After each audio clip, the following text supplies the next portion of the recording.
Kita ambil contoh misalkan Basnas. Sempat Basnas ada yang korupsi 100 juta misalkan. Per kepala 10 juta. Berarti 10 kali 10. 10 orang yang akan mempertanggungjawab. Ya Allah, si Anu itu ngambil duit kami. Satu baru.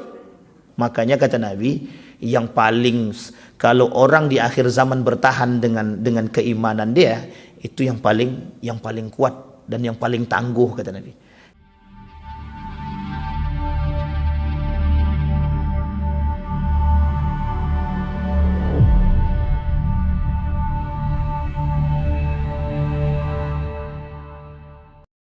Kemudian kata Nabi di dalam hadis yang lain, di dalam hadis selanjutnya kata Nabi tentang fitnah akhir zaman, tada'al umam ala ummatil islamiyah.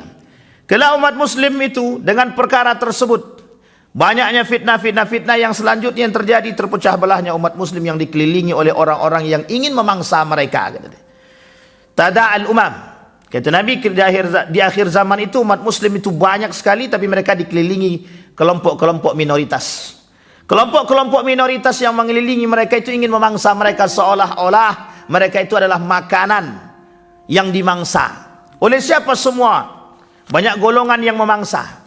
Kalau kita kemudian katakan begini secara singkatnya, Indonesia ini sedang dikelilingi oleh negara-negara yang ingin memangsanya, Pak. Orang akan berebut mencari negara Republik Indonesia ini untuk mencari apa? Apa yang bisa diambil. Islam begitu sekarang. Umat muslim hari ini atau Islam hari ini itu dikelilingi oleh berbagai macam. Sama sepertinya kejadian kepada Daulah Utsmaniyah. Ketika Turki Utsmani itu dikelilingi oleh berbagai macam negara untuk menghancurkan Islam. Sebutlah Prancis, Inggris, kemudian Jerman, kemudian salah satu negara Islam yang ikut campur juga ingin menghancurkan dan bekerja sama dengan Inggris untuk menghancurkan Islam. Setidaknya 3 negara besar ketika itu yang memegang tampuk kekuasaan dunia, 3, Jerman, Inggris, Prancis, ingin menghancurkan Daulah Utsmaniyah, Turki Utsmani. Hanya dengan satu proyek rel kereta api untuk menembus dari Turki sampai ke Hijaz, Mekah, dan akan melewati negara India. Apa yang mereka lakukan? Mereka akan membujuk siapapun, akan mereka bujuk. Dibujuknya Sultan Abdul Hamid, dibujuknya menterinya, dibujuk dan lain sebagainya, hanya untuk mendapatkan proyek. Tujuannya bukan proyek. Tujuannya adalah mendapatkan perhatian raja dan agar bisa mendapatkan tempat di Palestina. Siapa mereka? Perancis, Jerman, Inggris ini siapa? Yahudi semua. Semuanya Yahudi. Inggris orang Yahudi, Perancis orang Yahudi, Jerman orang Yahudi. Hanya untuk menghancurkan Daulah Utsmaniyah. Yang sebelumnya mereka tak pernah kerjasama, menjadi kerjasama. Nasrani dan Yahudi nggak pernah bersatu untuk menghancurkan Islam. Nanti kelak di akhir zaman lebih parah daripada itu. Lebih parah kata Nabi. Umat muslim di tengah, di sekelilingnya semua orang-orang yang tidak suka, semua agama yang tidak suka dengan Islam. Tapi yakinlah cuma dua agama yang sangat berpotensi untuk menghancurkan Islam.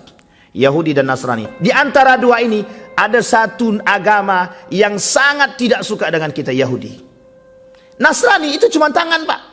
Nasrani itu cuma tangannya Yahudi untuk menghancurkan Islam. Kenapa? Karena jumlah kaum Yahudi ini sedikit. Saking sedikitnya jumlah Yahudi ini, kata Yahudi, kami tidak sanggup menghancurkan Islam semuanya. Caranya bagaimana? Cari tangan yang lain. Siapa tangan yang lain? Nasrani, Pak. Maka bekerja samalah Yahudi dan Nasrani untuk menghancurkan siapa? Islam. Bagaimana caranya? Negaranya mana? Kuasai negaranya. Negara mana? Amerika, Inggris, Prancis, dan lain sebagainya. Jerman, Uni Soviet, semua kerjasama. Hanya untuk menghancurkan satu saja umat muslim. Satu saja umat. Maka kata Nabi, kelak di akhir zaman umatku itu ka ghusa'is sail, kata Nabi. Seperti buih di lautan. Banyaknya umat muslim itu. Tapi semuanya lemah-lemah, gitu deh. Tidak ada yang kuat, semuanya lemah-lemah. Kenapa lemah-lemah? Inilah yang kemudian disampaikan oleh Nabi. Kata Nabi, penyakitnya wahan. Ada penyakit wahan. Orang tak kuat dengan dunia, orang tak kuat dengan harta. Ulama bisa dibeli, orang alim bisa dibeli, pemerintah bisa dibeli, dan lain sebagainya. Hanya karena dunia, hanya karena duit.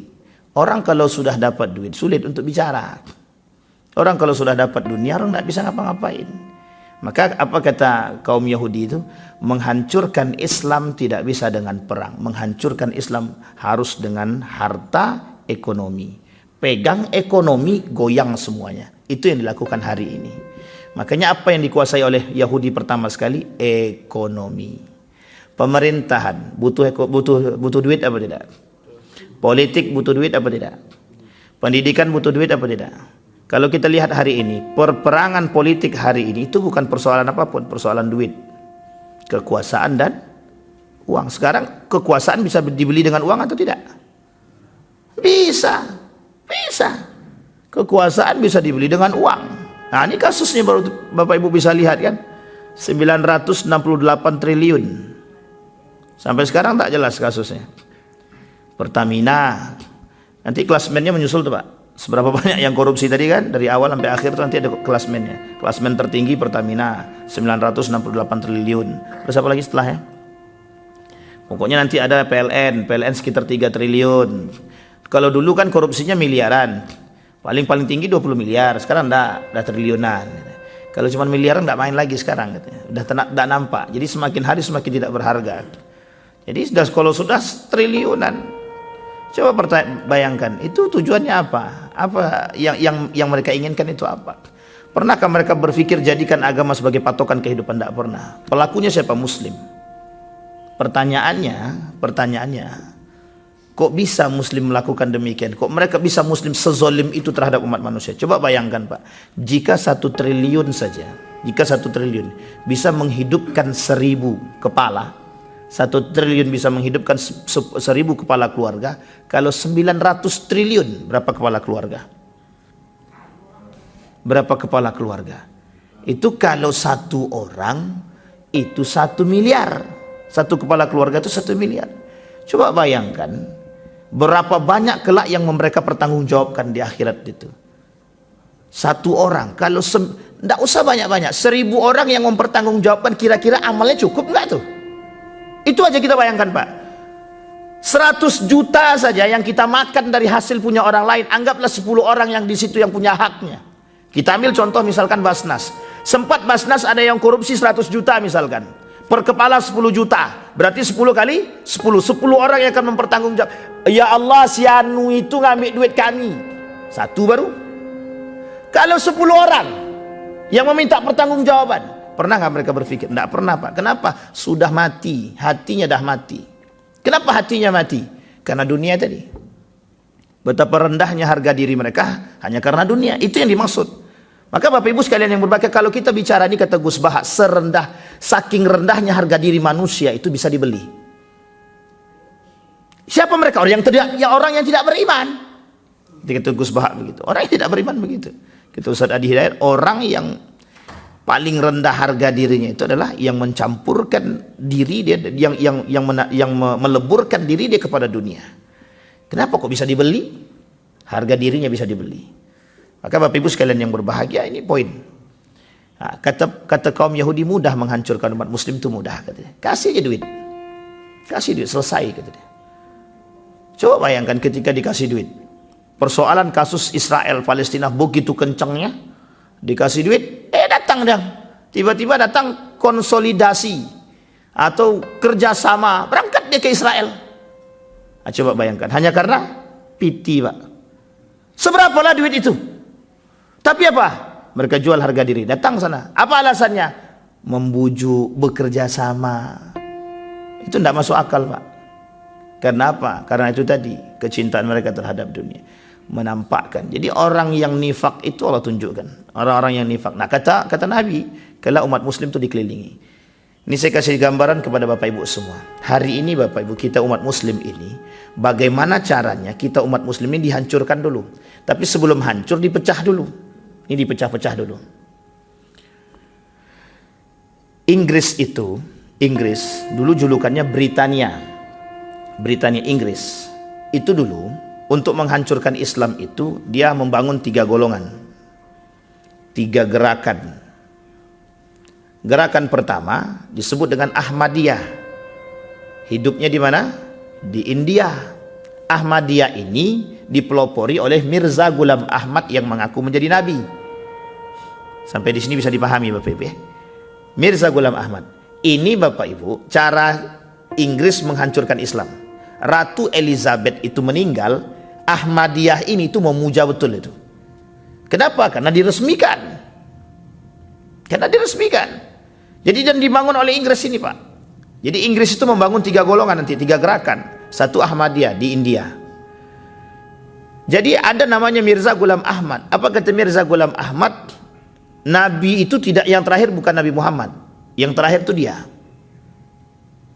Sampai saking sucinya Mirza Ghulam Ahmad ini, bekas kaki pun diminum. Bekas kaki. Tapi uniknya, itu pengikutnya banyak. Bukan sedikit, banyak, baru ribuan.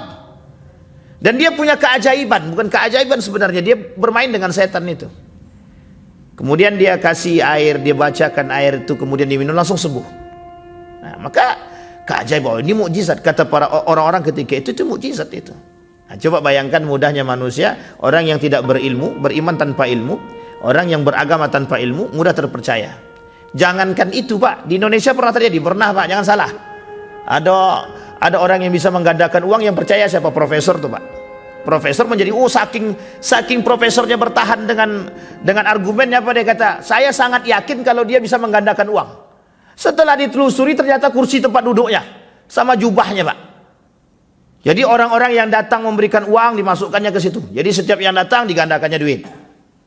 Nah, jadi biar banyak pengikutnya. Lah termasuk salah satunya profesor. Dan saya tak sebut nama. Kalau saya sebut nama pasti Bapak tahu. Tahu namanya. Orang profesor cukup terkenal. Uniknya itu bergelar profesor. Kalau orang awam saja masih mending, Pak. Ini orang berilmu bisa tertipu. Artinya begitu mudahnya gitu. Ada apa? Itulah kalau beribadah tanpa ilmu, beragama tanpa ilmu. Makanya hal yastawil ladzina ya'lamuna wal ladzina la ya'lamun, kata Allah. Apa sama orang beribadah dengan ilmu tanpa ilmu? Tidak sama, Pak. Sama halnya Bapak Ibu beribadah puasa, tapi tidak ada ilmunya. Tidak ada gunanya kita puasa, Pak, capeknya ya dapat. Kita nggak dapat apa-apa, Pak. Nah, maka Bapak Ibu sekalian yang berbahagia, kembali kepada poin tadi. Itu yang pertama, Ahmadiyah. Yang kedua, Bapak Ibu, yang dibuat oleh Inggris, golongan yang dibuat oleh Inggris. Tapi ini jangan ada tersinggung, Pak. Ini saya menyampaikan apa yang disampaikan dalam buku Seven Pillars of Wisdom. Ada 7 pilar kebijaksanaan itu disampaikan, dan Syekh Ramadan Al-Buti menyampaikan hal demikian. Yang kedua itu namanya Bahai. Bahai itu ada di Mesir. Dibuat di Mesir. Ini pecahan daripada Syiah Ithna Asyarah. Syiah yang 12. Yang dipelopori oleh, ketika di Mesir dipelopori oleh Syiah Fatimiyah. Jadi ketika itu Syiah Fatimiyah berjaya di Mesir. Nah, salah satu kelompok yang muncul atau keluar dari barisan mereka ini ada namanya Bahai. Dan ini bagian daripada Syiah. Tapi mereka nggak katakan kami Islam itu. Mereka nggak katakan kami Islam, tapi mereka sebut Bahai. Bahai ini Bapak Ibu sekalian yang berbahagia, lebih berbahaya daripada Ahmadiyah. Lebih berbahaya daripada Ahmadiyah. Dan lebih menyesatkan. Ini boleh dikatakan sesat, boleh. Dan sudah sampai ke Indonesia. Pernah terjadi, Bapak Ibu, dan pernah bukan diresmikan. Ketika itu pernah salah satu menteri agama yang datang ke sana untuk melihat, entah itu diresmikan kita nggak tahu, tapi yang jelas dia datang. Entah milad atau apa tak tahu. Yang jelas menteri agama ketika datang, lebih tepatnya menteri agamanya Lukman siapa itu? Lukman Hakim apa Lukman Saifuddin? Lukmanul Hakim, menteri agama kita. Sebelum Yakut. Nah, itu sebelum Yakut siapa? Fahrul Razi. Sebelum Fahrul Razi Lukmanul Hakim atau Lukman Saifuddin? Agak pokoknya Lukman lah, ada Lukmannya yang jelas. Itu, Pak, datang tuh, Pak, datang untuk meresmikan agama Bahai itu. Entah meresmikan, entah datang pada miladnya. Artinya apa? Agama itu sudah masuk ke Indonesia. Agama Bahai itu sudah masuk. Yang ketiga, Bapak Ibu, suka atau tidak suka, Bapak Ibu, dalam sejarah itu disebutkan, suka atau tidak suka, Wahabiyah itu buatan Inggris. Buatan Inggris. Dan Syekh Ramadan Al-Buti menyampaikan dalam ceramahnya sebelum dibom itu, beliau sampaikan yang tiga-tiga ini sengaja dibangun untuk memecah belah umat. Sengaja dibuat untuk memecah belah umat. Peran Inggris serius waktu itu. Kapan, Pak? Salah satunya, Pak, ini tolong dicoret ya, yang ini tidak ada live streaming kan. Salah satunya itu ketika Saudi Arabia bekerja sama dengan Inggris. Itu Saudi Arabia kerjasama, Pak, dengan Inggris kerjasama waktu itu, sebelum runtuhnya Daulah Utsmaniyah. Kenapa? Kata Saudi bilang, Mekah dan Madinah itu punya kami dan berada dalam kekuasaan kami sebenarnya. Tapi ketika Turki Utsmani masih ada, dia nggak bisa ngapa-ngapain, Pak. Yang pemegang tertinggi kan khilafah, dipegang nih oleh Turki Utsmani.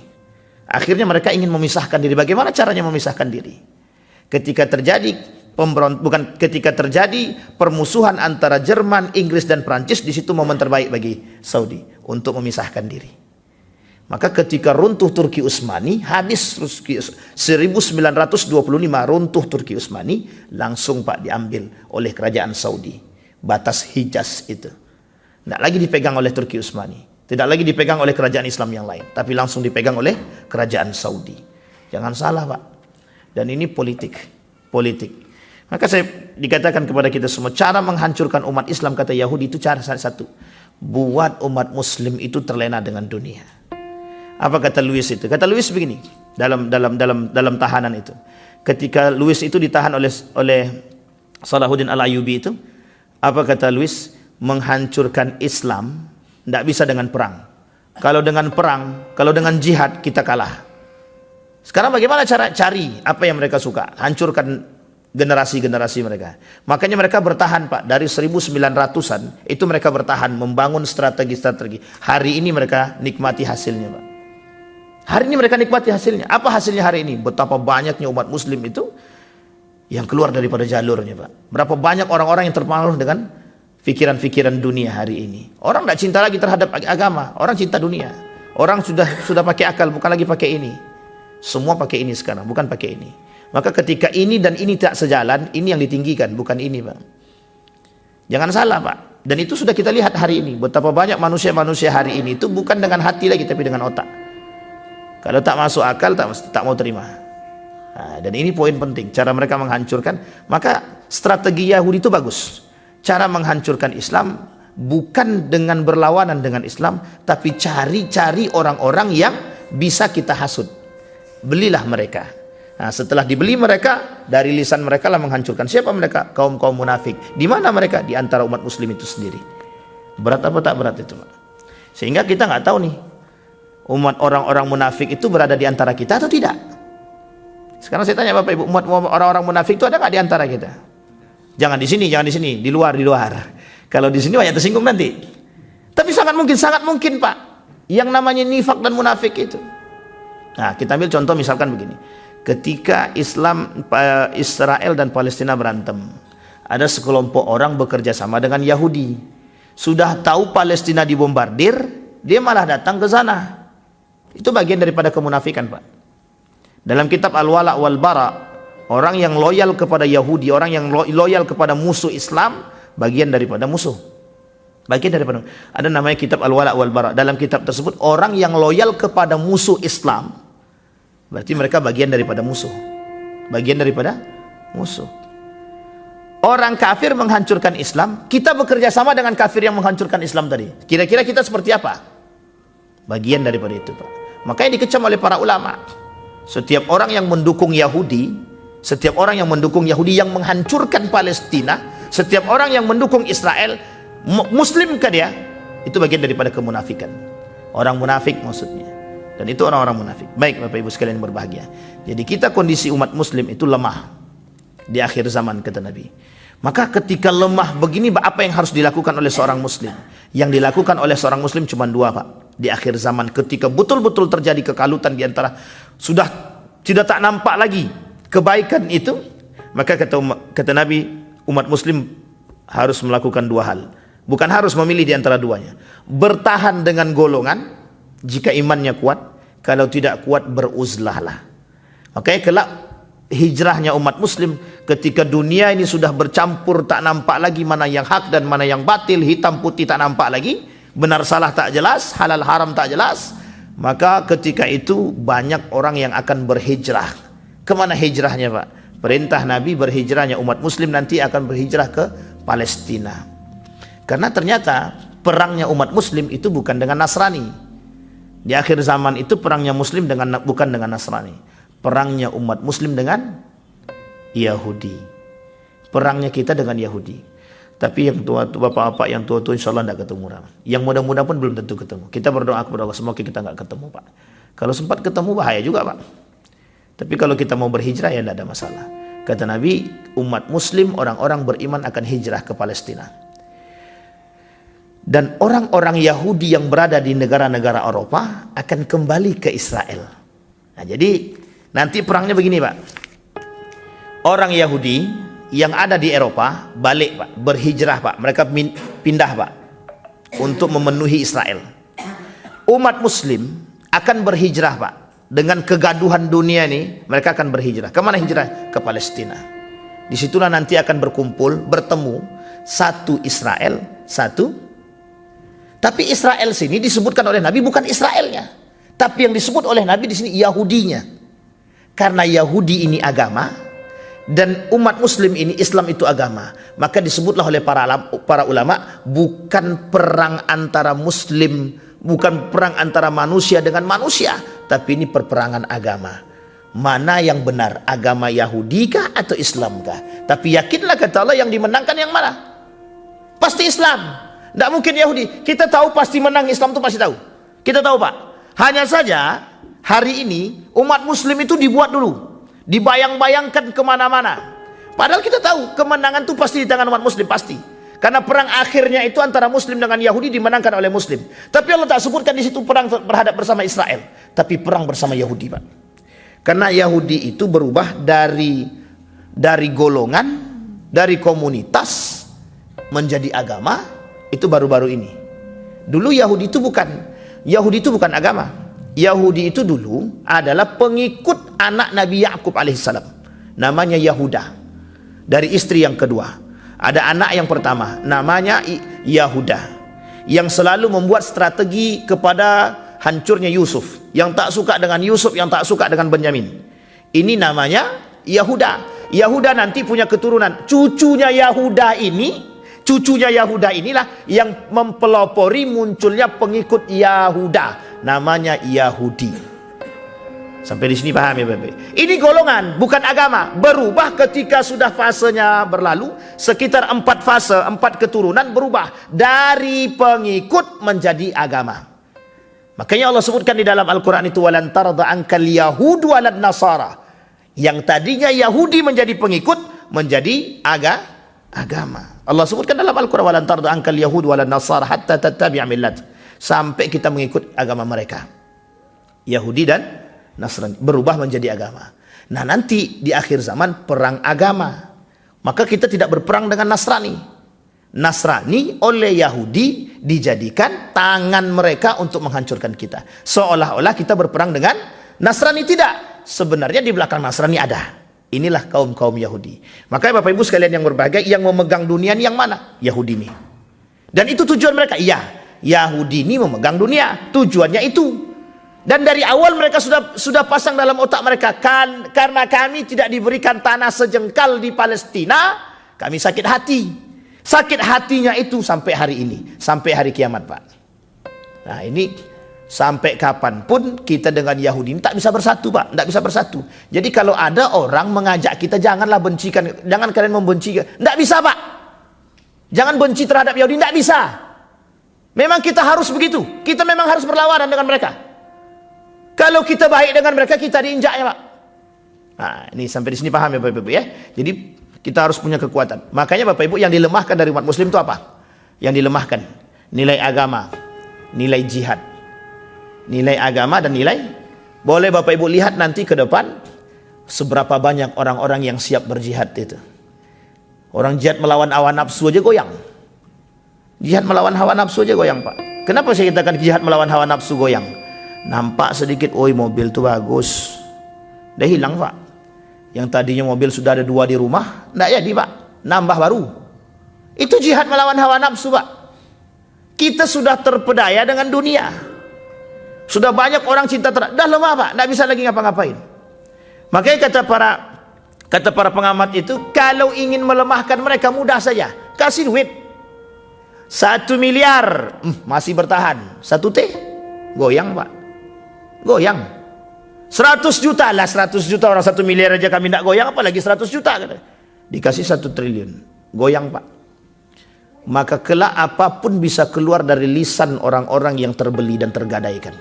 Apapun bisa keluar dari lisan orang-orang yang tergadaikan. Kita ambil contoh Pak, kita ambil contoh yang paling sederhana. Kuat imannya Pak, tapi ketika sudah tergadaikan, yang tadinya lisannya berkata A bisa berubah menjadi B. Nah, saya sejalan dengan sejalan dengan perkataan Pak Mahfud MD itu. Kata Pak Mahfud MD, malaikat pun masuk bisa jadi setan gitu. Malaikat aja bermain politik bisa jadi setan. Ini karena urusan apa, Pak? Urusan dunia. Jadi sebegitu beratnya kita menghadapi dunia. Iya, Pak. Makanya kata Nabi, yang paling, kalau orang di akhir zaman bertahan dengan keimanan dia, itu yang paling kuat dan yang paling tangguh, kata Nabi. Karena di akhir zaman itu orang seperti memegang bara api, kuat-kuatan, Pak, antara kuat dan tidak, kata Nabi. Makanya kata saya berdiskusi dengan Dr. Mustafa Umar, kata Ustaz Mustafa Umar. Sederhana beliau menyampaikan ketika itu. Kata beliau, orang di akhir zaman tuh, kata dia, itu semuanya sudah tidak nampak, kata dia. Kata Dr. Mustafa Umar, tidak kelihatan lagi sudah. Hanya orang yang kuat-kuatan iman saja, kata dia. Mana orang yang suka berjihad dan tidak berjihad itu nampak, kata dia. Hanya saja kita orang beriman ini, kata beliau orang yang beriman itu berada pada posisi yang sangat sedikit, kata dia. Yang di antara kita ini muslim semua. Muslim, sekian banyak muslim, kata beliau, yang sedikit ini adalah mukmin, gitu. Ini Bapak Ibu bisa bayangkan. Nah, kemudian beliau mengatakan nasihat di akhir itu, jadilah di antara bagian kecil ini, bukan yang besar, tapi di antara bagian kecil ini. Apa itu maksudnya? Maksudnya beradalah di antara orang-orang yang beriman meskipun sedikit. Karena kelak, kata beliau, orang-orang beriman itu bertahan dengan keimanan mereka. Muslim terganggu dengan dunianya, Pak. Maka kata Nabi, yang menyebabkan kita lemah itu apa? Kata Nabi. Kata Nabi, yang menyebabkan kalian lemah itu bukan apa-apa. Wahan, hubbud dunya wa karahiyatul maut. Cinta terhadap dunia dan benci dengan kematian.